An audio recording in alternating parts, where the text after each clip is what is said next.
Polsek Sekupang merespon bencana angin kencang dengan cepat dan sigap di Kampung Bukit Batu Tanjung pinggir Kecamatan Sekupang, Kota Batu. Kapolsek beserta personel langsung turun ke lokasi bencana untuk melakukan pengecekan situasi.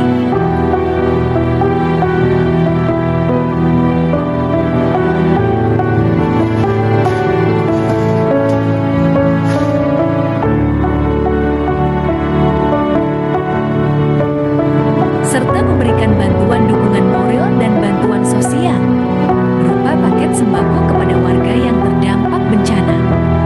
Kapolsek Sekupang menghimbau masyarakat agar lebih berhati-hati menghadapi cuaca ekstrem.